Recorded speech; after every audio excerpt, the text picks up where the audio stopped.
You knew about all this, didn't you, lawman? Hey, buddy. I had an idea, yeah. And did do nothing to stop it? Stop it? Zeke. I was one of the people on station who recommended it.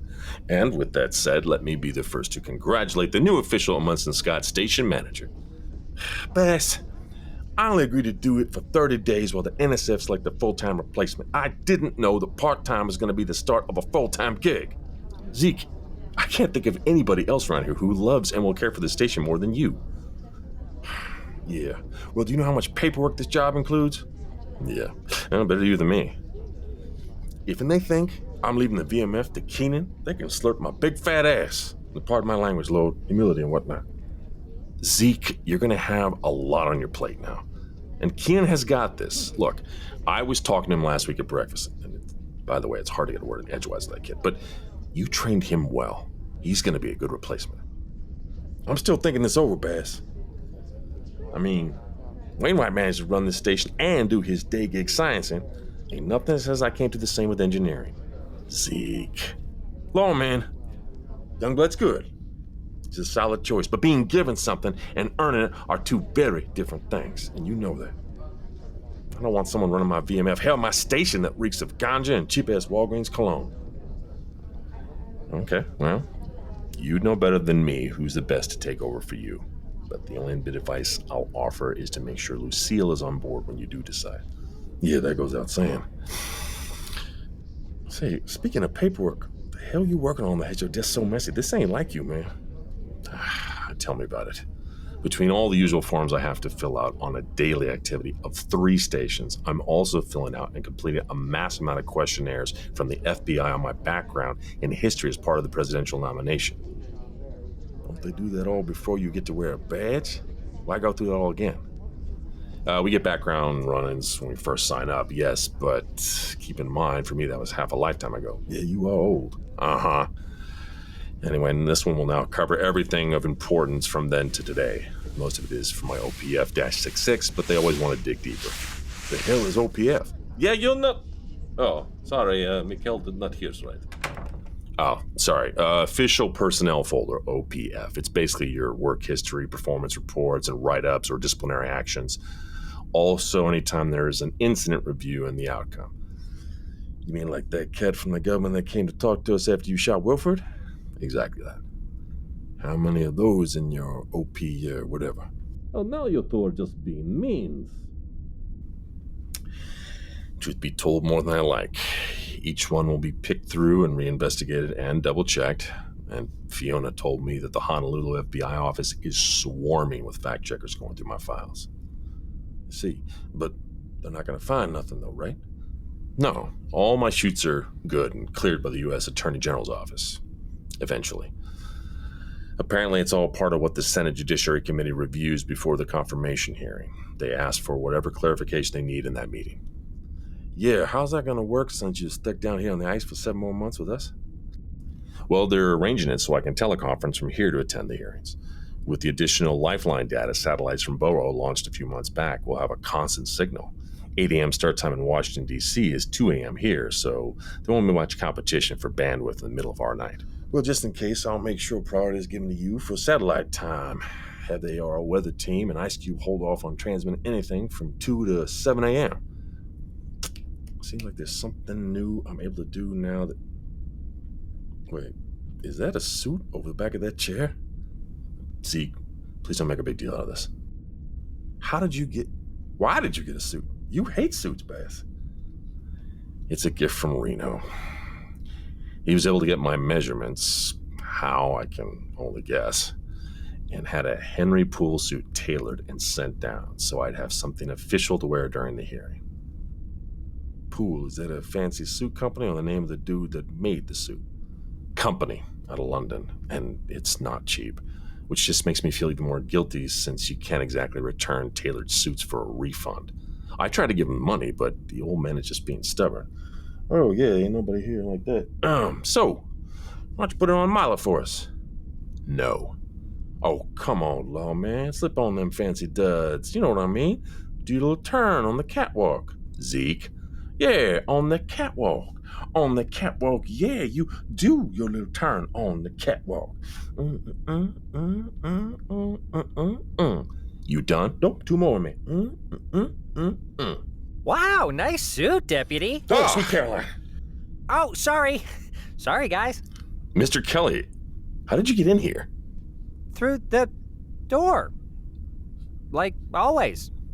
I didn't even hear. You know, never mind. Everything all right? Well, gosh, no, Deputy. It's almost 10 a.m. and I need Zeke to sign off on formal winter season inventories to review the staff meeting agenda for next week. We need to update the NSF operations on research schedules for the next 30 days. Duty rotations have to be finalized. Reservations for the large and small conference rooms need approval, and the music rotation in the galley needs to be selected. Sounds like you got quite the morning ahead of you, buddy. Heaven forbid we don't get classical music during lunch. Oh, no, those days are done. Tradition says the station manager picks the galley music. And Wainwright may like the highbrow classy music, but for me it's going to be jazz or R&B. Well, are you gonna be coming with me so we can get all this knocked out in time? We really should have ironed all of this out yesterday. Well, gotta run, lawman. Training for the new job never stops. We'll get you there, Zeke. Just like training a new puppy. Just takes time and patience. Yeah, we need to find a new analogy on that one, Tommy. After hearing about Fred and Doc Tim's pet names, that's just nasty. Oh, yeah. Recording stopped. Recording has commenced. 15 minutes late. Lawrence has never been one for being tardy, especially when it's a meeting that he called. Well, the galley better not run out of Frosted Flakes today. I don't do Fruit Loops on Tuesday. This isn't Mardi Gras after all, people. The man gets fired from NSF, then hired as the director of R&D Defense and Military Applications by Beauregard Loewen 30 seconds later, and suddenly he's not just a tyrant any longer, he's a full-blown dictator with no regard to the schedule of others. Hold on. I'm still not clear on all of this. Did Madeline Dantes leave Bolo? After What's-His-Face senior VP lad who got nicked by the feds for selling secrets to China, well, that's when they handed her the job. Dantes is now number 2 in the whole bloody firm. You said number 2. The suits didn't fancy losing Wainwright's brain in the project, so they lobbed him in Dantes' old chair. Looks like Granddad's still seen as value-added, eh? So, then... Well, as an employee of Beauregard Loewen Defense Contractors, isn't he contracted to the NSF? To us? Aren't we the clients? The DoD's got you lot and Bolo on strings under one big posh R&D deal.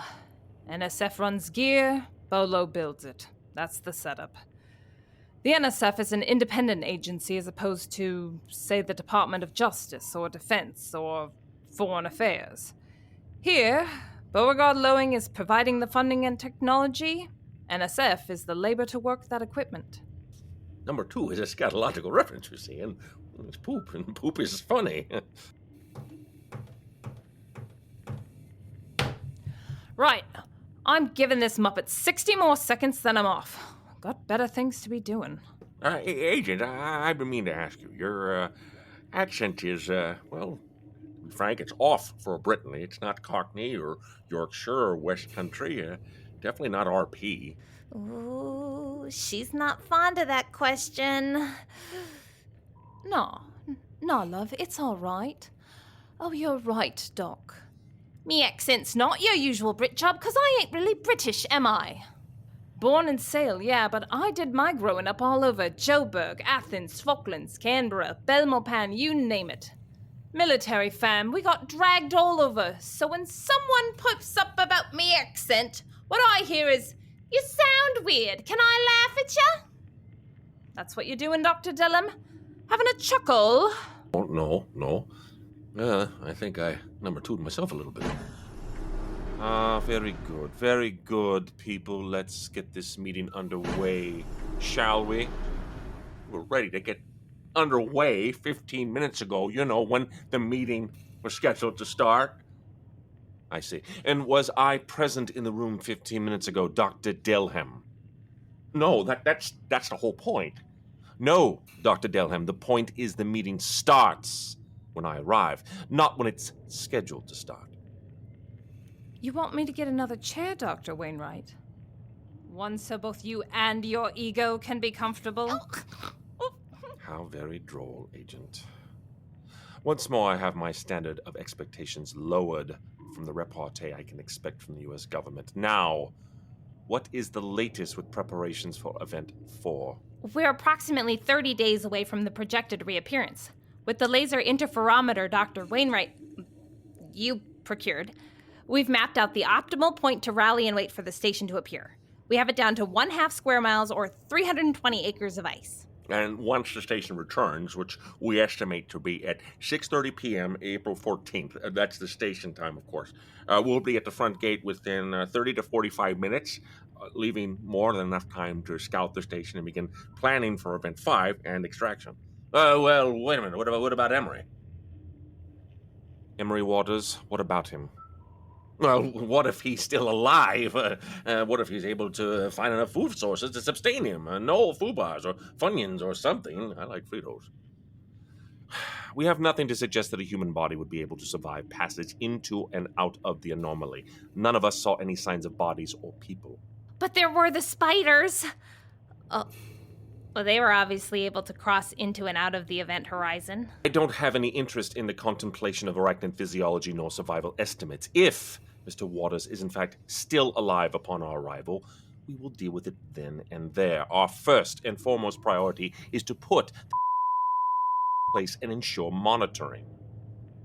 Well, the beacons are being finalized. We have 24 to spread around the complex, and each has a power cell that will last over a year, well into the Event 5 taking place. Other than the time we'll have to wait, the only point of concern thus far Is Kylie. Wait a minute, Minogue? What? No. Emery's future artificial intelligence that runs the station.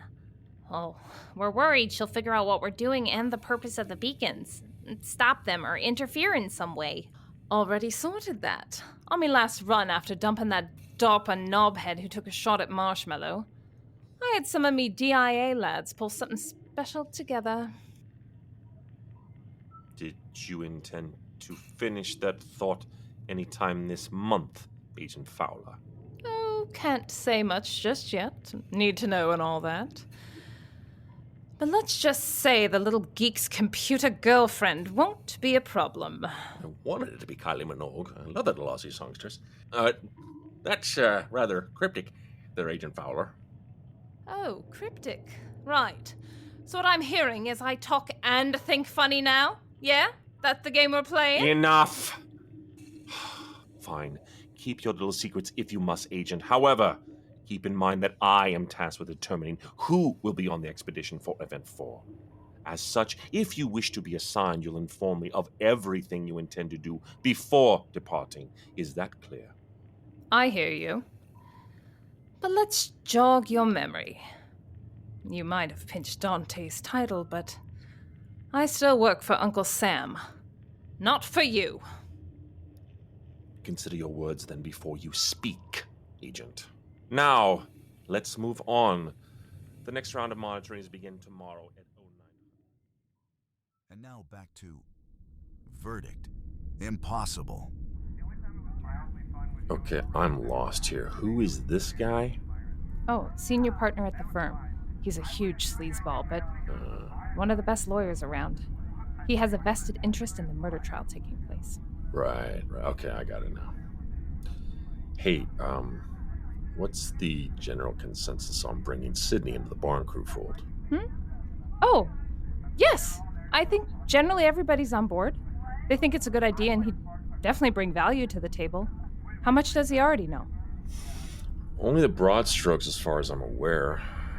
He may have picked up on some of the more sensitive things from hearing me think about them, but until he formally commits, I don't want to read him into the more inflammatory aspects. Security-minded as ever. Wait, did he just say he was planning a motion to suppress? Yeah, something about having a foursome with the opposing counsel. What? No, I think he's talking about a golf thing, sweetie, not sex. Oh, you don't know Chase Rockwell. He's been around the block more than a few times. Ooh, wow, I like that business suit on her. But I don't miss wearing pencil skirts. Ugh. Is that what those things are called? A pencil skirt. It's a weird name. But you could still pull it off. Not much call for it here in Antarctica, sweetie. Plus, don't be so quick to sing its praises until you try walking up or downstairs in that one. They're that tight. I don't see that happening for me, like, ever. Wait a minute, so he's a high-powered lawyer, a senior partner, a boozer, and addicted to Vicodin, but he's driving a Hyundai Sonata? Yeah, his stepdaughter crashed his Jag a few episodes back after his rant on the Abyssinian crisis in 1936. He took her car in retaliation, but hasn't discovered the 10 keys of cocaine she was smuggling in the trunk yet. It's a side plot point. Okay. How's your confirmation planning going? I've completed the third round of questionnaires the Judiciary Committee requested, and there's nothing more I love than providing the same information 6 different times. Miss Kirkland says they're looking for any inconsistencies in my answers to try to slip me up if they decide they need me to testify. Oh, Sally said that? No, Miss Kirkland said that. I'd prefer to remain on a professional, informal basis. Obviously she doesn't. I've heard her on the speakerphone with you. Oh, I'm sure you've got this down, Bass. Oh, Bass, you're so committed to this. Oh, Bass, you're just gonna wow him with that square jaw. It's so adorable, you can't even tell she's flirting. She is not. Oh, she absolutely is. She is smitten. She's a little smitten kitten. Is not. Bet she has pencil skirts. Is this pick on Bass Day or something? First Zeke and now you? Wait, why is that kid giving orders to the legal team? He's like 14. Jimmy Caldwell. Super smart child savant who passed the bar at 12. This show is confusing. He doesn't actually try cases, though, does he? Sure does. So, what is Zeke teasing you about this week? Oh, Reno got me a suit as a nomination present. A suit? Okay, hold on. I don't typically pause Verdict Impossible for just any occasion, but this qualifies. Look, Reno had a suit tailored so I'd have something formal to wear if I get called to testify before the Senate committee and if I get the confirmation. Does it fit? Yes, it fits. I still don't know how he did it, but it's tailored to my exact measurements. Huh. Oh, so that explains the giant plastic bag you got in the mail just before winter started. Oh, I thought it was just Marshall stuff. It's a suit, all right. And to be honest, I expected that it was you who gave Reno my measurements. Nope, wasn't me. I mean, other than peeking at the size tags in your clothes, I wouldn't know how to get them without you knowing. I don't exactly walk around with a measuring tape. Huh. Can we go to your berth so you can try it on for me? It's in my office, not my berth. Oh, perfect. It's right around the corner then. Kendra. Oh, come on, Bass. I've seen you in a tux. I've seen you in a sport coat. I've seen you naked. But I've never seen you in a suit. Seriously? Yes, seriously. Let's go. But we're watching the show you begged me to watch with you. Okay, A, it's paused. B, I asked you. I didn't beg. And C, yes, seriously, sweetie. I really want to see. Fine. Verdict Impossible will be here when we get back. And I'll explain more about the psychic paralegal before I unpause. I'm only planning to wear it if I get called to testify during the nomination hearings. Not around here as a daily wear. Yeah. We'll discuss that after I see how it looks on you. Oh, speaking of, has any date been set for the review process to be completed? Like when you may be called to testify? No, nothing concrete yet. I hope I'm done with all the paperwork and the questionnaires. Miss Kirkland and Chief of Staff Linus said it would be a month or so for the committee to review everything for all the 17 proposed nominations, but they'd let me know as soon as we get any word. There ain't no way possible she's Lady Whistledown, Gladys. You're being about as sharp as a marble with that one. But I tell you something, if anybody's gonna figure that mystery out, it's gonna be my sweet Eloise. Well, hey, y'all. What you two kids up to today? Hi, Miss June. Nothing much. Just need to get something. Reno Dave got Bass a new suit, and he's gonna model it for me. Kendra. No, you heard right, Gladys. A suit. He's fixing to try it on for us just now. Wait, us? Wait, no. Gladys, he is spoken for. It ain't like he's stripping down in front of us and giving a dance. No, I ain't got no dollar bills. I'm gonna let you go now before you send more into my ear. Okay, Shig, you sashay that cute caboose into your office out yonder and change. Us ladies will hold court here and wait. I blame you for this, Kendra. Love you too, sweetheart. We'll be right here.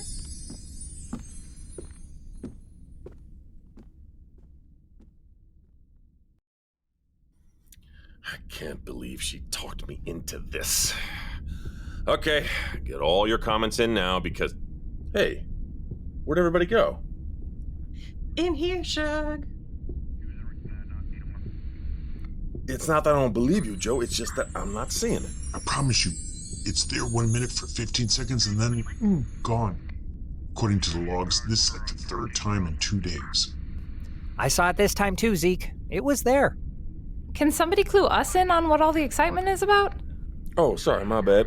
Okay, Doc, so, why is a lawman in his suit? Ooh, me likey. If I were 20 years younger, not married, and you wasn't already spoken for, whew.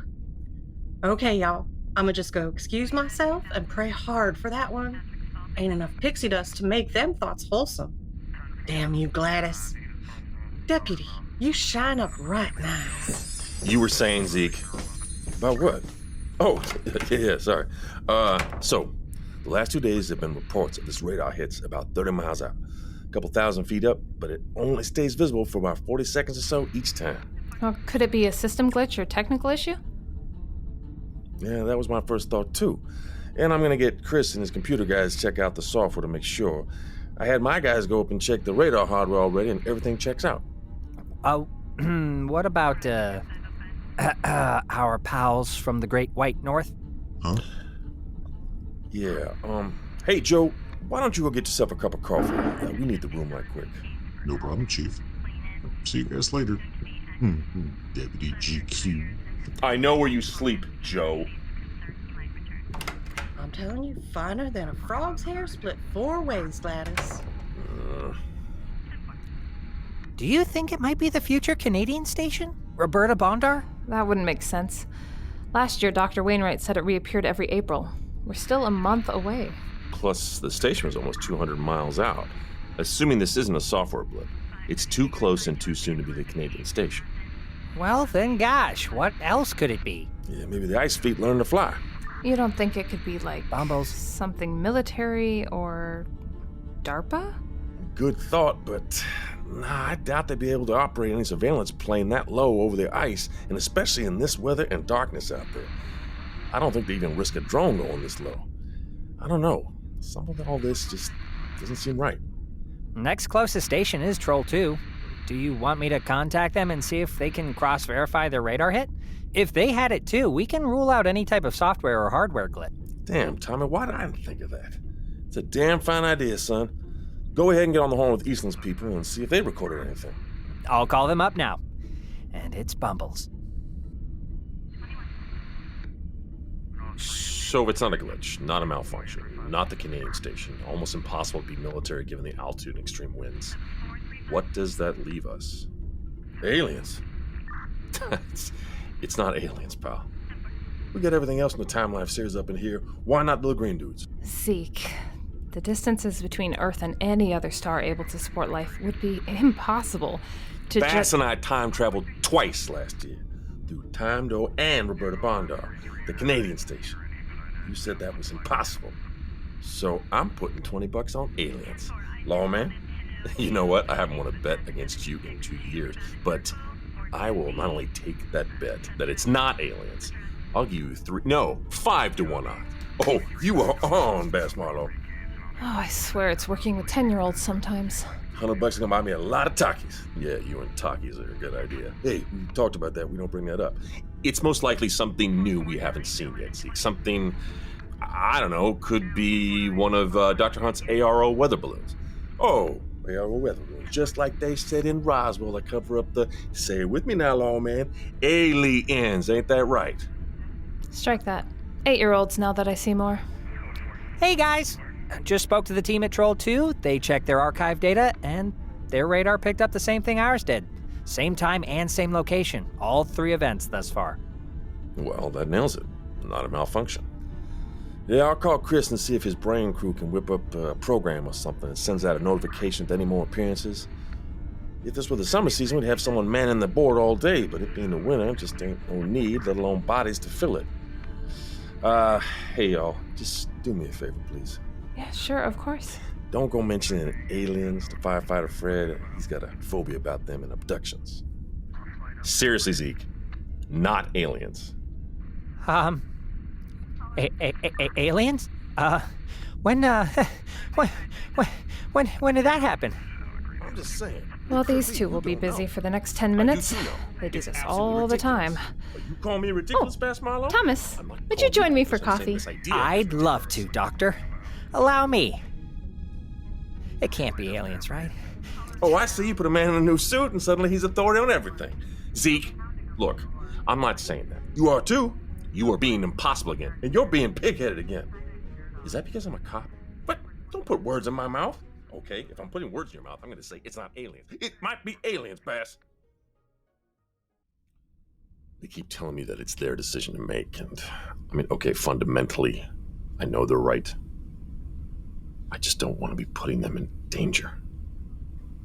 How would you be putting them in danger? From everything you've told me. It seems they're fully aware of the consequences, the risks, and yet they want to stay.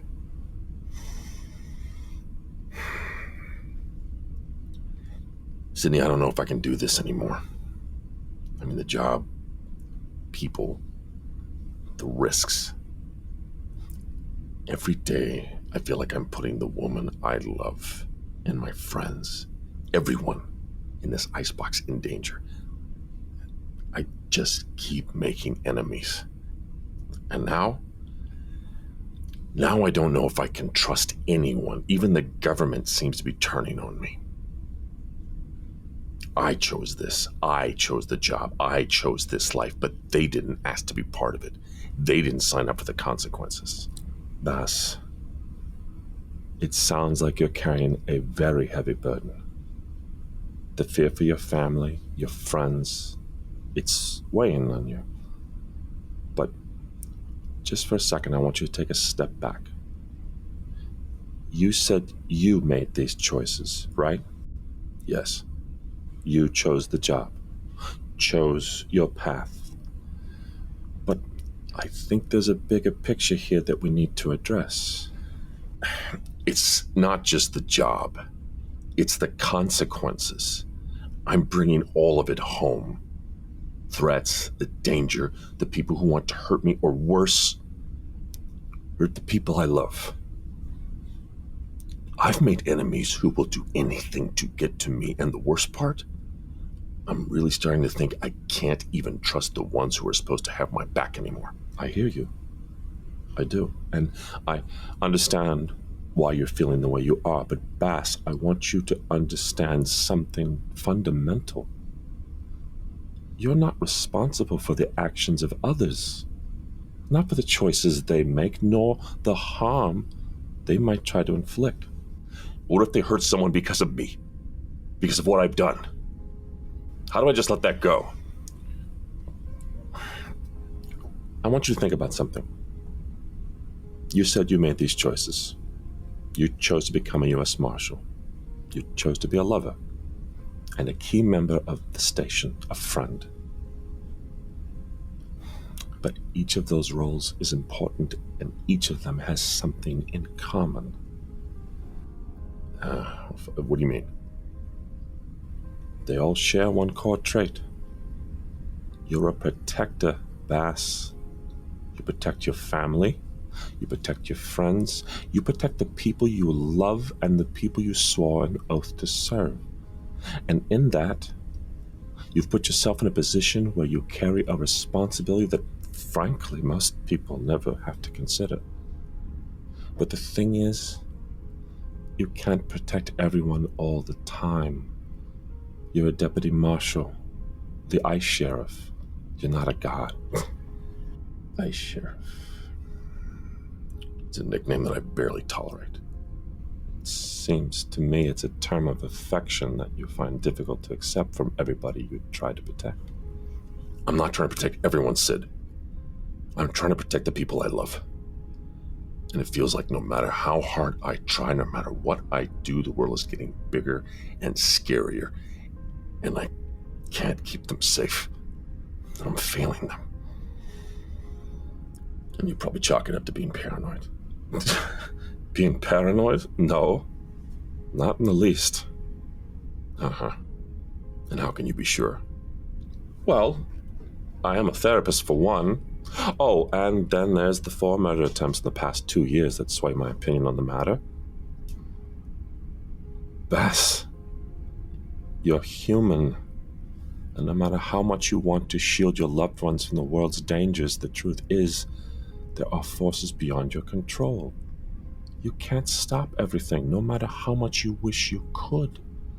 And blaming yourself for things that are beyond your control, well, that's not fair to you. You're setting yourself up for a burden that isn't yours to carry. But they're my responsibility, and I swore an oath. And when you swear an oath, you don't get to walk away from it, not even when it's this hard. I'm not asking you to walk away from your responsibility. I'm asking you to redefine it. You can't control everything, Bass, and you have to recognize that everyone in your life is capable of making their own choices. Kendra, Zeke, Thomas, they're their own people. They have their own lives, and they understand the risks that you face. They know what it means to love someone in your line of work. But if something happens to them because of what I do, that is on me, Sydney. I'm the one who put them in this position. I get it. It's hard. You don't want them to suffer because of your decisions. But Bass, you have to remember, they chose to stand by you. They chose to be with you, even knowing these risks. And it's because they love you. And in that love, they accept the dangers that come with it. That is not a burden you put on them, Bass Marlowe. It is something they carry with you because they're with you in this life. And you, better than anybody on this station, should have realized pain is unavoidable. It is part of our life. It is part of living. The suffering, that's the part that's optional. But it's not the same, is it? They didn't sign up for this. They didn't ask for this kind of life. No, but people don't always get to choose their circumstances, Bass. Sometimes they choose the people they want to be with, and that's where their responsibility lies. And you're not forcing them into this role. They are walking beside you. And one thing you need to remember, Bass, is that you are not alone in this.